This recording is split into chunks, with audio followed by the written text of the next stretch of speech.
આગામી 48 કલાક ગુજરાત માટે ભારે. ગુજરાતના વિવિધ જિલ્લામાં ભારેથી અતિ ભારે વરસાદની આગાહી. હવામાન વિભાગે ઉત્તર ગુજરાત તથા સૌરાષ્ટ્રમાં ધોધમાર વરસાદની વ્યક્ત કરી શક્યતા. અમદાવાદમાં પણ ગાજવીજ સાથે ભારે વરસાદની આગાહી. હવામાન વિભાગ પ્રમાણે 2 દિવસ બાદ રાજ્યમાં વરસાદનું જોર ઘટશે. એક સાથે 3 વરસાદી સિસ્ટમના કારણે રાજ્યના વિવિધ ભાગોમાં હળવાથી મધ્યમ વરસાદની સંભાવના.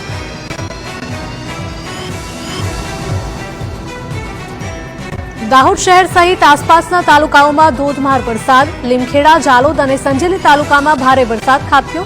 ભારે વરસાદથી રસ્તા પર પાણી વહેતા થયા. વરસાદ શરૂ થતાં ખેડૂતોમાં ખુશીનો માહોલ, તો શહેરી વિસ્તારમાં રસ્તાઓ પર પાણી ભરાતા શહેરીજનોને હાલાકી ભોગવવાનો વારો આવ્યો. તાપી જિલ્લામાં મન મૂકીને વરસ્યા મેઘરાજા. વ્યારાના બોરખડીમાં વરસાદી ઝાપટા પડ્યા હતા. 3 દિવસના વિરામ બાદ પંથકમાં ફરી એકવાર વરસાદી માહોલ છવાયો. ઝરમર વરસાદથી સમગ્ર પંથકમાં વાતાવરણ બન્યું આહલાદક. સુરતમાંથી પસાર થતી તાપી નદીમાં નવા નીરની આવક. ઉકાઈ ડેમમાંથી પાણી છોડાતા તાપી નદી 2 કાંઠે વહેતી થઈ. ઉકાઈ ડેમમાંથી 24,500 ક્યુસેક પાણી તાપી નદીમાં છોડાયું છે. ઉકાઈ ડેમની સપાટી 324.96 ફૂટે પહોંચી. ડેમમાંથી પાણી છોડાતા 2 કાંઠે વહેતી તાપી નદીના નયનરમ્ય આકાશી દ્રશ્યો સામે આવ્યા.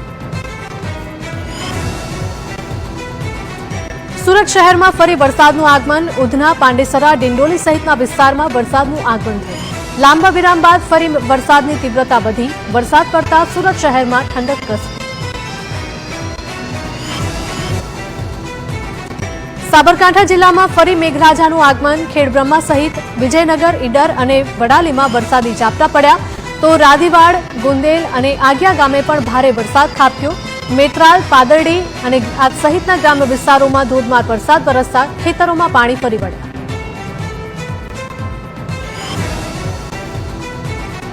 સાબરકાંઠામાં ભારે વરસાદથી પાણી ભરાતા રાધીવાડથી ગુંદેલનો બાયપાસ રોડ બંધ.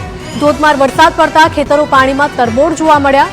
નવી મેત્રાલ અને મેત્રાલ કંપા તેમજ રાધીવાડ કંપામાં પણ ખેતરોમાં પાણી ભરાતા ખેડૂતોને નુકસાન. મહેસાણાના સતલાસણમાં ભારે વરસાદથી રસ્તા પર ફરી વળ્યા છે પાણી. અનેક નીચાણવાળા વિસ્તારોમાં પાણી ભરાતા સ્થાનિકોને હાલાકી ભોગવવાનો વારો આવ્યો. તંત્રએ નાળા અને ગટરોની સફાઈ ન કરી હોવાથી રસ્તાઓ પર પાણી ભરાયા. તંત્રની પ્રી મોન્સૂન કામગીરીના દાવા પોકળ સાબિત થતા લોકોમાં રોષ. ભાવનગરનો જીવાદોરી સમાન શેત્રુંજી ડેમ ઓવરફ્લો. ચાલુ સિઝનમાં ત્રીજી વાર ડેમ ઓવરફ્લો થતા ડેમના 20 દરવાજા 1 ફૂટ સુધી ખોલવામાં આવ્યા. તંત્રએ નીચાણવાળા 17 ગામોને એલર્ટ કર્યા. શેત્રુંજી ડેમમાં હાલ 1800 ક્યુસેક પાણીની આવક.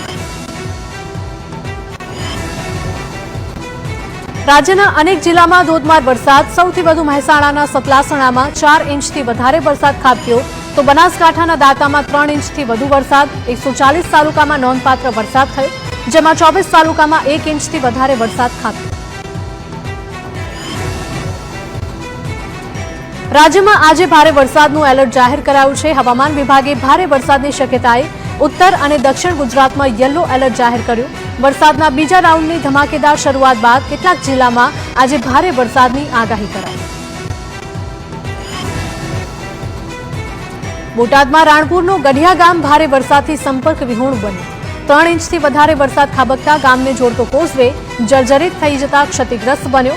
10 ગામને જોડતો આ કોઝવે ક્ષતિગ્રસ્ત થતા ગ્રામજનોને હાલાકી ભોગવવાનો વારો આવ્યો. આકસ્મિક સમયે એમ્બ્યુલન્સ પણ ગામમાં પ્રવેશી ન શકતી હોવાથી તાત્કાલિક કોઝવે બનાવવા લોકોની માંગ.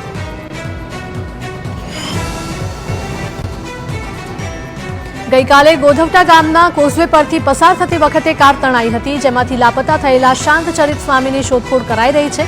સ્થાનિક વહીવટી તંત્રની સાથે એનડીઆરએફની ટીમ પણ ઘટના સ્થળે રેસ્ક્યુ ઓપરેશનમાં જોડાઈ. ખેડામાં નડિયાદ પાસેથી પસાર થતી શેઢી નદીમાં બદલાયો રંગ. નદીમાં કુદરતી પાણી કરતા અલગ ઘેરા લાલ કલરનું પાણી જોવા મળ્યું.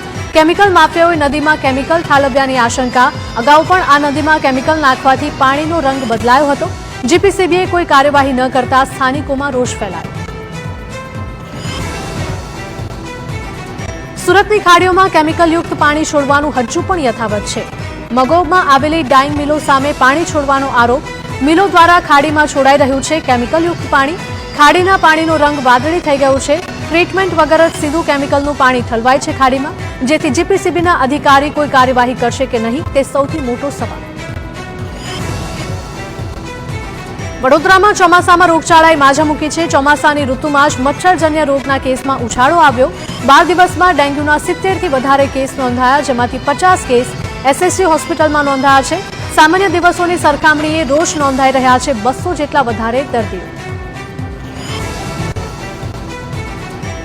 વડોદરામાં ગંભીરા બ્રિજ દુર્ઘટનામાં તંત્રએ બુદ્ધિનું પ્રદર્શન કર્યું. માર્ગ અને મકાન વિભાગનો અણઘડ વહીવટ સામે આવ્યો. બ્રિજ પર રેસ્ક્યુ ટીમના વાહનો બહાર કાઢ્યા વગર જ દિવાલ ચણી દીધી. 3 જેટલા વાહનો હજુ પણ બ્રિજ પર જ યથાવત છે. વાહનો બહાર કાઢવા માટે ફરીથી દિવાલ તોડવી પડશે.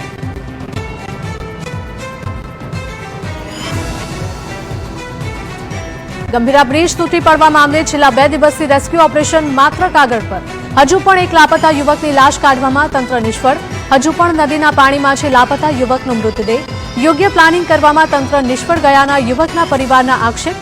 મૃતકની લાશ શોધવામાં તંત્ર નિષ્ફળ જતા મૃતકના પરિવારજનો ગુમાવી રહ્યા છે ધીરજ. ગંભીરા બ્રિજ દુર્ઘટના બાદ માર્ગ મકાન વિભાગ સફાળું જાગ્યું. ઉમેટા પાસેથી પસાર થતી મહી નદી પરના બ્રિજને લઈને ફરમાન જાહેર કરાયું. બ્રિજ પર બંને તરફ ભારે વાહનો પર પ્રતિબંધ ફરમાવ્યો છે.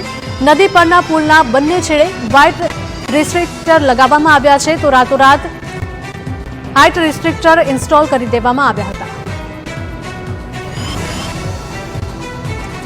ગંભીરા બ્રિજ દુર્ઘટના બાદ છોટાઉદેપુર જિલ્લાનું વહીવટી તંત્ર જાગ્યું. સંખેડા નજીક આવેલ ઓરસંગ બ્રિજને ભારે વાહનો માટે બંધ કરવામાં આવ્યો. 50 વર્ષથી વધુ જૂના બ્રિજના પિલર રેતી ધોવાણના કારણે 12 ફૂટ જેટલા બહાર આવી ગયા છે. બ્રિજનું વહેલી તકે સમારકામ કરવામાં આવે તેવી લોકોની માંગ.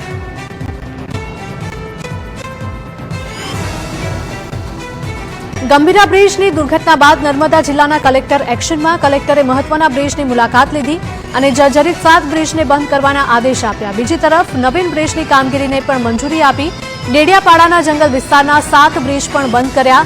સ્ટ્રક્ચર સ્ટેબિલિટીનો રિપોર્ટ બાકી છે તેવા બ્રિજ પર ભારે વાહનો માટે ડાયવર્ઝન આપવામાં આવ્યું.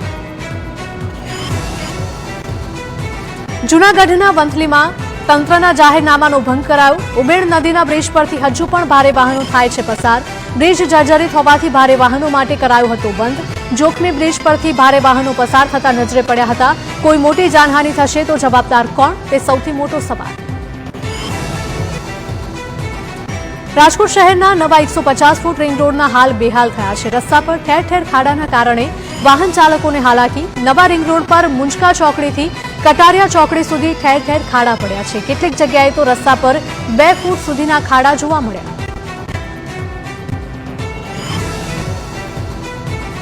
રાજકોટના ધોરાજીમાં TV9ના અહેવાલની ધારદાર અસર જોવા મળી. નિર્મળ પથમાં હલકી ગુણવત્તાના કામ અંગેના અહેવાલ બાદ તંત્ર સફાળું જાગ્યું અને કોન્ટ્રાક્ટરે કરેલું નબળી ગુણવત્તાનું કામકાજ દૂર કરવામાં આવી. નવા બ્લોક નાખવાની કામગીરી હાથ ધરી છે. સુરા નદી કિનારે નિર્મળ પથમાં 1 કરોડ 67 લાખના ખર્ચે કરાયો હતો. કામગીરીમાં ભ્રષ્ટાચાર થયાનો ભાજપ અને કોંગ્રેસ બંને પક્ષોએ આક્ષેપ કર્યો હતો.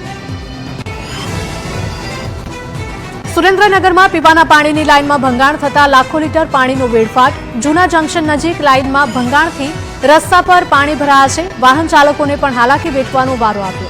એક તરફ પીવાના શુદ્ધ પાણી માટે લોકો વલખા મારે, બીજી તરફ તંત્રના બાંકે પાણીનો વેડફાટ થયો. ધારાસભ્ય કાંતિ અમૃતિયા અને ગોપાલ ઇટાલિયાની ચેલેન્જની રાજનીતિમાં પાટનગરમાં જોવા મળ્યો હાઈ વોલ્ટેજ ડ્રામા. કાંતિ અમૃતિયા પોતાના સમર્થકો સાથે ગાંધીનગરમાં રાજીનામું આપવા માટે પહોંચ્યા હતા, પરંતુ ગોપાલ ઇટાલિયાની રાહ જોયા બાદ કાંતિ અમૃતિયા વિધાનસભાથી રવાના થયા. ગોપાલ ઇટાલિયાની રાહ જોતા કાંતિ અમૃતિયા વિધાનસભાના પગથિયે બેઠા હતા. કાંતિ અમૃતિયાએ કહ્યું કે ઇટાલિયાની ચેલેન્જ સ્વીકારીને હું મારા વચનથી ફર્યા વગર રાજીનામું આપવા આવ્યો હતો. ઇટાલિયા શપથ લે અને જ્યારે કહેશે ત્યારે ફરી આવીશ. ઇટાલિયા ગુજરાતને પાર્ટીના જેટલા પણ આગેવાનો છે તેમને બદનામ કરતા હોવાનું પણ કાંતિ અમૃતિયાએ જણાવ્યું. કાંતિ અમૃતિયાએ જણાવ્યું હતું કે મોરબીમાં કેટલા પ્રશ્નો જરૂર છે તેનો ઉકેલ આવી જ રહ્યો છે, પરંતુ આપના કાર્યકર્તાઓ દ્વારા ખોટી રીતે લોકોને ઉશ્કેરાયા. જ્યારે આપના કાર્યકરોએ વિસાવદરવાડી થશેની ચીમકી આપી હતી ત્યારે તેમણે ચેલેન્જ આપી અને ઇટાલિયાએ ચેલેન્જ સ્વીકારી રાજીનામું આપવા કહ્યું હતું. ચેલેન્જની રાજનીતિ મામલે આરોગ્ય પ્રધાન ઋષિકેશ પટેલનું નિવેદન, કહ્યું કે આ ચેલેન્જ નહીં, વિકાસની રાજનીતિ છે. કાંતિ અમૃતિયાના રાજીનામા આપવાની શિખામણ આપવા અંગે મૌન ધારણ કર્યું. કહ્યું કે ગુજરાતમાં માત્ર વિકાસની રાજનીતિ ચાલે છે. મોરબીમાં કોંગ્રેસ નેતાઓએ મનપાનો કર્યો ઘેરાવ. રોડ, ભૂગર્ભ ગટરના સમસ્યાને લઈને વિરોધ દર્શાવ્યો હતો. મનપા પરિસરમાં પ્રવેશ ન કરવા દેતા રસ્તા પર સૂઈને વિરોધ દર્શાવ્યો. મનપા કમિશનરે રજૂઆત સાંભળતા મામલો થાળે પડ્યો. એક સપ્તાહમાં કામગીરી પૂરી કરવા ખાતરી આપી. ભાવનગર જિલ્લામાં ભાજપનો આંતરિક ડખો સામે આવ્યો. ગઢડાના ભાજપના ધારાસભ્ય શંભુનાથ ટુંડિયા સામે ભાજપના પૂર્વ જિલ્લા પ્રમુખે જ મોરચો માંડ્યો. સરપંચ સન્માન સમારોહમાં શંભુનાથ ટુંડિયા વિરુદ્ધ ભ્રષ્ટાચારના ગંભીર આરોપ લગાવ્યા. ભ્રષ્ટાચારીઓને ધારાસભ્ય છાવરતા હોવાનો પણ આરોપ લગાવ્યો. રાજકોટ શહેરમાં ફરી અસામાજિક તત્વો બેફામ બન્યા. નહેરુનગરમાં ફૌજી રેસ્ટોરન્ટમાં તોડફોડ કરી હતી. ઉપરાંત ઘાતક હથિયારો લઈ લુખ્ખા તત્વોએ આતંક પણ મચાવ્યો. 50 વર્ષ જૂના ભાડાના મકાનને ખાલી કરાવવા બાબતે બબાલ થઈ હોવાનું સામે આવ્યું. ધોકા પાઇપ સહિતના હથિયારો વડે તોડફોડ કરતા પોલીસે તપાસ હાથ ધરી.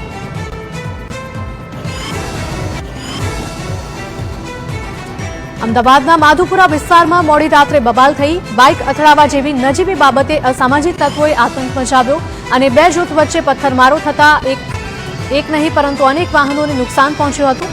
મામલો બિચકાતા જેસીપી, ડીસીપી સહિતના અધિકારીઓ દોડી આવ્યા હતા અને પોલીસે પથ્થરમારો કરનારા શખ્સોને પકડ્યા.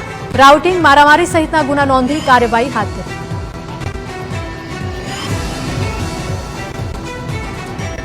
સુરેન્દ્રનગરમાં દુધરેજ નજીક નર્મદા કેનાલ પરનો બ્રિજ જોખમી. પુલના રસ્તા પર મસમોટા ખાડા પડ્યા છે. બિસ્માર પુલ અંગે સ્થાનિકોએ અનેક વખત રજૂઆતો કરી, પરંતુ કોઈ સંતોષકારક કામગીરી નથી થઈ. રાધનપુર, પાટડી, ધ્રાંગધ્રા, મોરબી અને કચ્છ તરફ જતા વાહન ચાલકો હાલાકી ભોગવવા મજબૂર.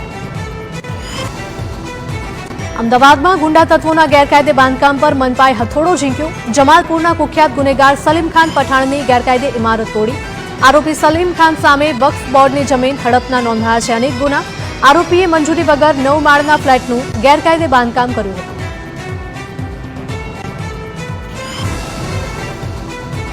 નોટિસ આપ્યા છતાં આરોપીએ ગેરકાયદે બાંધકામ ખડકી દીધું હતું. મનપાએ આ ગેરકાયદે બાંધકામ જમીનદોસ્ત કરવા કાર્યવાહી હાથ ધરી.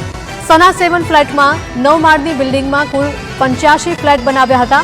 કુલ 2734 ચોરસ મીટરનું બાંધકામ તોડવામાં આવશે. નવસારી મનપાએ ફરી દબાણ કર્યા છે દૂર. હીરા મેશન્સ ખાતે ધાર્મિક દબાણ દૂર કરવામાં આવ્યું. રસ્તો પહોળો કરવા તંત્રએ કામગીરી હાથ ધરી, જે અંતર્ગત અગાઉ તંત્રએ દબાણ હટાવવા નોટિસ આપ્યા બાદ સમય મર્યાદા પૂર્ણ થતા દબાણ તોડવામાં આવ્યું. સુરતમાં ફરાર કેદીને પોલીસે ઝડપી પાડ્યો. પાટણની મધ્યસ્થ જેલમાં સજા કાપી રહેલો કેદી 7 દિવસના જામીન પર જેલમાંથી બહાર આવ્યો હતો, પરંતુ જામીન પૂર્ણ થયા બાદ આરોપી હાજર ન થયો અને ફરાર થઈ ગયો. ફરાર કેદીને ક્રાઇમ બ્રાન્ચે સરથાણા જકાતનાકા પાસેથી ઝડપી પાડ્યો. વર્ષ 2023માં હત્યાના ગુનામાં સજા કાપી રહ્યો છે આ કેદી.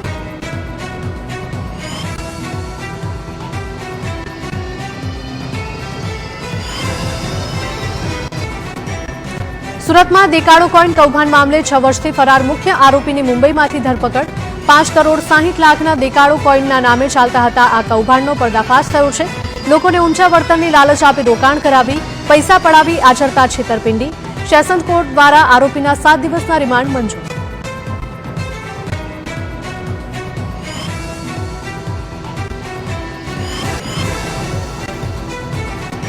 નવસારી મનપાના વોર્ડ નંબર 1માં એક સાથે 4 દીપડા દેખાતા સ્થાનિકોમાં ભયમાં મુકાયા હતા.